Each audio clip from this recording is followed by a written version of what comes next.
जैसे कि हम पिछली वीडियो से हमारा जो ये सीरीज़ चल रहा है नेशनल इनकम के न्यूमेरिकल प्रैक्टिस का, ये पार्ट हमारा दूसरा है। इससे पहले हम प्रोडक्ट मेथड्स के थ्रू जो है उसके न्यूमेरिकल की प्रैक्टिस कर चुके हैं और आज हम इनकम मेथड्स के थ्रू नेशनल इनकम का कैलकुलेशन करेंगे और उनकी न्यूमेरिकल प्रैक्टिस करेंगे।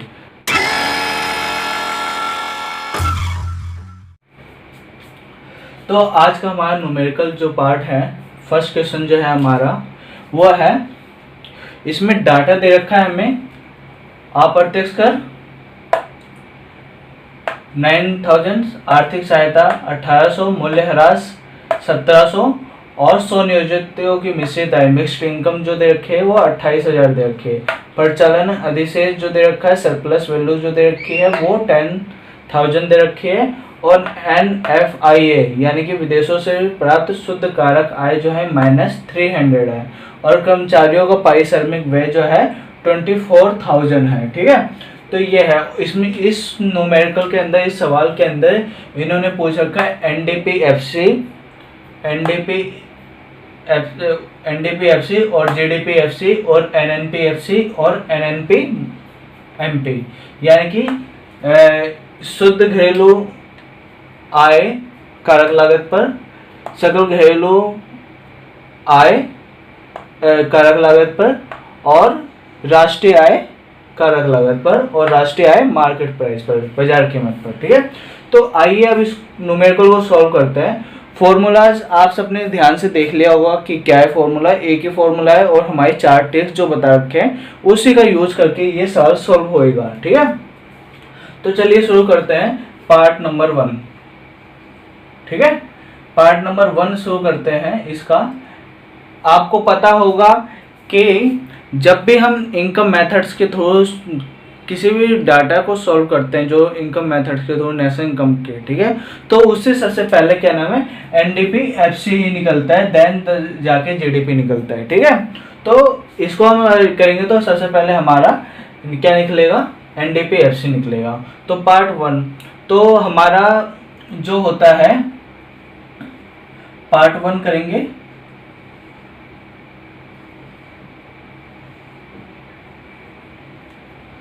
ठीक है, तो पार्ट 1 में हमारा फॉर्मूला है कर्मचारियों का पारिश्रमिक आय, ठीक है, स्वनियोजित की मिश्रित आय और परिचालन अधिशेष। ठीक है, इसको प्लस कर देते हैं, NDPFC निकल आता है। तो NDPFC equal to serial number 7 plus स्वनियोजित की परिचालन अधिशेष 5वां। सीक्वेंस के हिसाब से हम चलेंगे, आगे पीछे करेंगे तो आप अभी सॉल्व तो कर लेंगे मगर बाद में क्या होगा, एग्जाम के टाइम में कंफ्यूजन होती है ऐसे। तो आप सीक्वेंस के हिसाब से, सीरियल नंबर 74 कितना दे रखा है, 24,000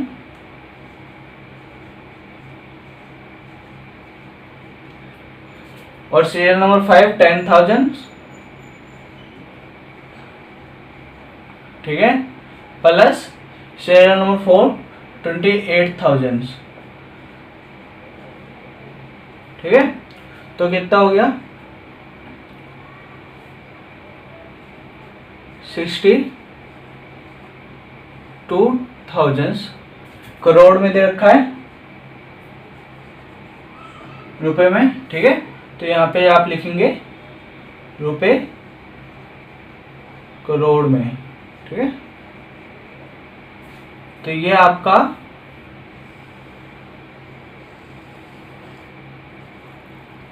आंसर हो गया। ठीक है, तो 62,000 जो है आपका आंसर आएगा, जो है आपका NDPFC। ठीक है, अब पार्ट नंबर 2 इसका करते हैं। ठीक है, आपका यहाँ पे ट्रिक नंबर 1 लगेगा, आपको GDPFC ज्ञात करना है। अब यहाँ का आपका NDPFC तो आ ही गया है। ठीक है, तो GDPFC के लिए क्या करना है, आपको ट्रिक नंबर 1 का यूज करना है, जो है आपका डिप्रिसिएशन ट्रिक। ठीक है, तो उसके अंदर जो है आपको NDPFC आ गया तो आपको सिर्फ N हटाने की जरूरत है। तो आप क्या ना दोबारा से इसको टोटल कर सकते हो, तो कर लो 754 को, नहीं तो आप सीधा NDPFC डायरेक्ट उठाओगे। ठीक है, और आपका डिप्रिसिएशन दे रखा है पता है एन को जे में कन्वर्ट करने क्या क्या करना पड़ता है, हमें डिप्रिसिएशन प्लस करना पड़ता है, जो हमारा मूल्य ह्रास है। ठीक है, सीरियल नंबर 3। तो 62,000 आपका एनडीपीएफसी आया था प्लस 1700। ठीक है, तो आपका हो गया 00736 आपका आ गया करोड़ में, रुपए करोड़ में।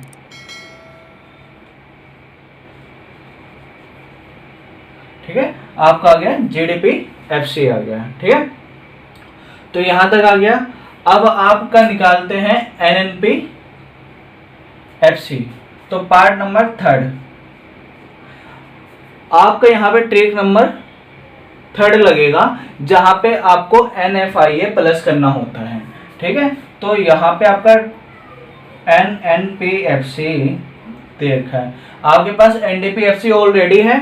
ठीक है, तो आपको डोमेस्टिक को नेशनल में कन्वर्ट करना है, बस छोटा सा काम है। तो आप यहाँ पे डायरेक्ट NDPFC रखेंगे, प्लस करेंगे NFIA। ठीक है, सीरियल नंबर 6। तो आपका जो है 62,300। ठीक है, तो 62,000 में से माइनस, ये माइनस का साइन अंदर है, पॉजिटिव साइन बाहर है, तो माइनस हो जाएगा, तो 61,700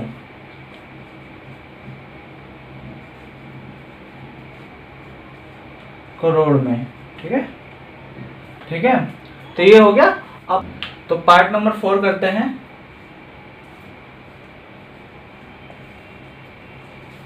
आपको NNPMP निकालना है। ठीक है, तो आपका NNPFC तो आ गया है। ठीक है, तो आपका NNPFC आ गया है।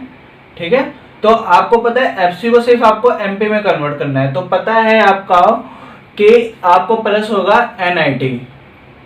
ठीक है,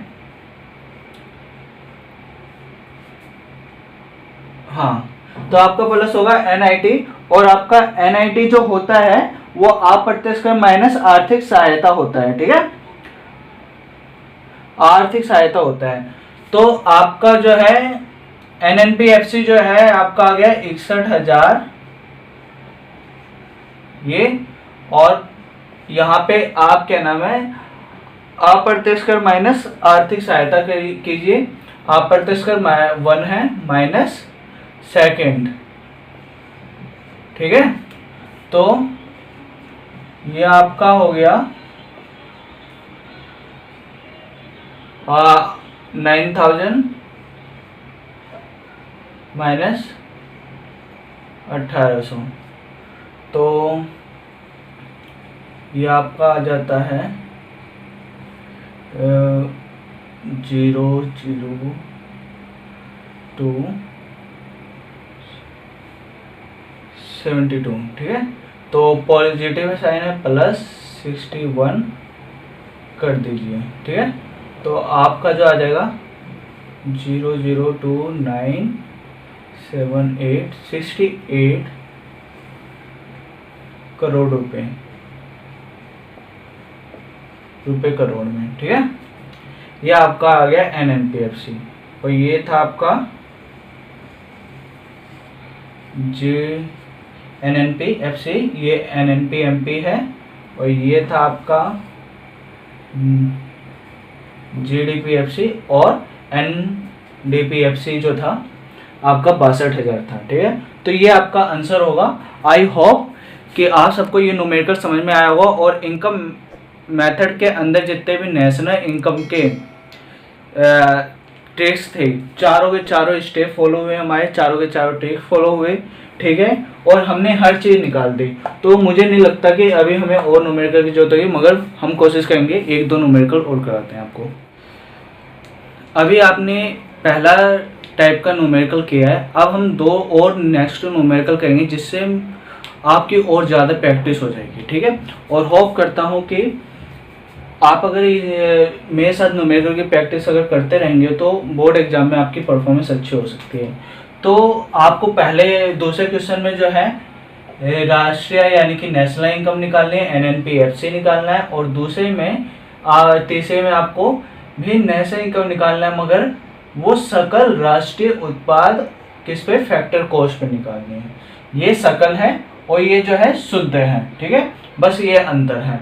तो आपको शुद्ध भी निकाल के दिखलाएंगे और शुद्ध भी निकाल के दिखलाएंगे और सकल भी निकाल, यानी ग्रोस और नेट दोनों निकाल के दिखलाएंगे। ये ग्रोस वाला है और ये नेट वाला है। तो देखते हैं डाटा क्या देखा है हमें। सेकंड क्वेश्चन क्लियर है। कर्मचारियों पारिश्रमिक 1000, ब्याज आपको 150, किराया आपका 250 है, लाभ आपका 640 है और विदेशों से निवल आय 30 है, ठीक है। एक चीज समझ लीजिए कि जब भी आपको NFIA यानी कि net factor income from abroad यानी विदेशों से प्राप्त कारक आय और विदेशों को निवल आय, ठीक है, यानी कि शुद्ध आय। तो एक ध्यान रखना, जब भी विदेशों को निवल आय दे रखा होगा, ठीक है, यानी कि यहाँ अपनी कंट्री से पैसा जब बाहर गया होगा, ठीक है, जब अपनी कंट्री से पैसा बाहर जाएगा तो उनकी नेशनल इनकम में वो पैसा शामिल होगा, ना कि हमारी नेशनल इनकम में, ठीक है। तो कभी भी जब भी ये को दे रखा होगा तो इसको राष्ट्रीय आय में शामिल नहीं किया जाता है, ठीक है। और अगर से दे रखा है विदेशों से प्राप्त निवल आय यानी कि दूसरे देश से अपने देश में पैसा आया है, तो उसको हमेशा राष्ट्रीय आय में शामिल करेंगे, तो इसको हम राष्ट्रीय आय में शामिल करेंगे। और हमारा जो फॉर्मूला है वो कर्मचारियों का पारिश्रमिक आय प्लस परिचालन अधिशेष प्लस मिश्रित आय, ठीक है। तो उससे हमारा NDPFC निकल आता है और उसके बाद जो 4 ट्रिक्स हैं जो हमारी, उस पर हमारे पर न्यूमेरिकल डिपेंड है, ठीक है। तो चलिए सॉल्व करते हैं। तो क्वेश्चन नंबर 2 आपको NNPFC निकालना है, ठीक है। फर्स्ट सीरीज कर्मचारियों पारिश्रमिक आय जुड़ेगा और आपको पता है ब्याज, लाभ, किराया, ठीक है, ये परिचालन अधिशेष का भाग होता है, हिस्सा होता है, ठीक है। तो इन तीनों को इंक्लूड कर लेंगे परिचालन अधिशेष के नाम पे। 2 + 3 + 4, ठीक है, ब्रैकेट क्लोज, ठीक है। तो इससे निकल आएगा हमारे NDPFC और हमें डोमेस्टिक को नेशनल इनकम में कन्वर्ट करना है, तो इसको हम प्लस करेंगे, मगर ये माइनस के सिंबल के रूप में होगा, ठीक है, क्योंकि हमें डोमेस्टिक को नेशनल में कन्वर्ट करना है, तो इसलिए +5, क्योंकि वो हमारा NFIA का भाग है मगर माइनस नेगेटिव के रूप में, पॉजिटिव के रूप में नहीं है। तो देखिए अब जो है इसलिए वो इंक्लूड नहीं होएगा, ठीक है। ब्याज कितना है आपका 150 है प्लस 250 आपका किराया है, ठीक है, प्लस 640 आपका लाभ है, प्लस नेगेटिव रहेगा या माइनस कर दीजिए 30, क्योंकि ये बाहर कंट्री में गया है, ठीक है। तो देन आपका 1000 ये हो गया प्लस 40, ओके 400 हो गया, ओके 400 और 600 1040,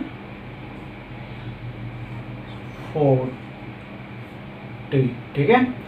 और ये -30 तो 2040 - 30 = 2010 आंसर आपका है, ठीक है। कैसे आया, आपने इन दोनों को प्लस किया तो आपका क्या आ गया था NDPFC, ठीक है। तो सेम है, बस डोमेस्टिक को आपको नेशनल इनकम में ये NFIA का भाग होता है मगर नेगेटिव रूप में होता है, इसलिए माइनस में लिया जाएगा इसको, ठीक है। तो माइनस में हमने यहाँ पे लिया ना वैल्यू, ठीक है। अब आइए हम करते हैं तीसरा सवाल, ठीक है।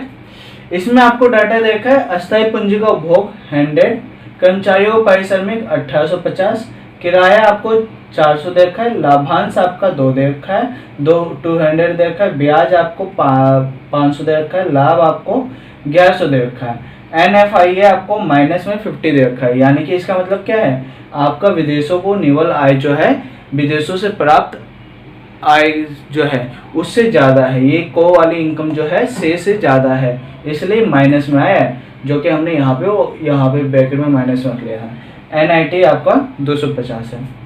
अब एक चीज़ का ध्यान रखिए, फॉर्मूला वही है, मगर आपको क्या लाभ, जो हमारा लाभ होता है ना, उसके 3 भाग होते हैं। लाभ, एक होता है लाभांश, अवितरित लाभ और निगम कर, ठीक है।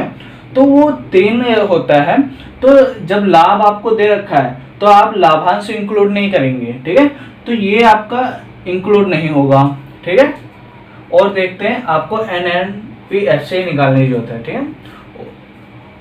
और ये आपका डिप्रिसिएशन है, ध्यान रखिए, मूल्यह्रास, जिसको अस्थायी पूंजी का उपभोग भी कहते हैं, ठीक है।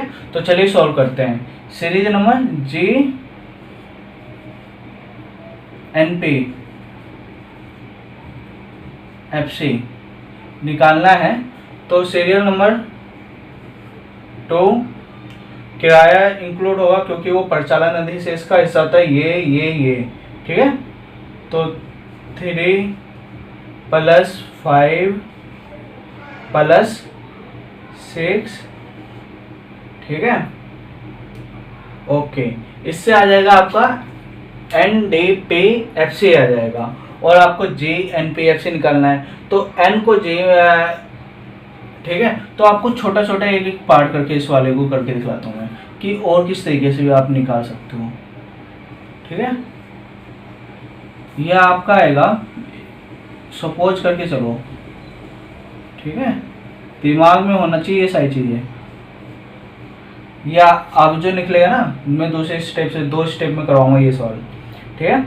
तो ये हो गया 400 हो गया, + 500 + ठीक है। और ये आपका नहीं शामिल होगा, क्योंकि नेशनल इनकम में वो पहले ही आ रखा है, ठीक है। और आपका लाभ कितना है, 1100, ठीक है। तो आपका 1800 + 900, ये 2000 हो गया, ठीक है। तो 20,050, ठीक है, 20,000 कौन सा है, ओके, 05838, हाँ, ठीक है। तो ये आ गया आपका। तो देन आपको क्या करना है, माइनस करना है, सॉरी, अब आपको क्या करना है, ये NDPFC आ गया, तो आपको N और D की जरूरत है, यानी कि N को J में कन्वर्ट करना है और D को नेशनल में कन्वर्ट करना है। तो अब देखिए, आप इसके अंदर प्लस कीजिए डिप्रिसिएशन, क्योंकि N को J में कन्वर्ट करना है, डिप्रिसिएशन आपका 100 है, ठीक है। और आपको D को N में कन्वर्ट करना है, तो प्लस कीजिए -50 NFIA, ठीक है। NIT प्लस नहीं होगा, क्योंकि FC में पहले दे रखा है, ये ना ही माइनस होएगा, ठीक है। ये हो गया, यहाँ पे हो जाएगा प्लस, ये तो हो गया आपका 3950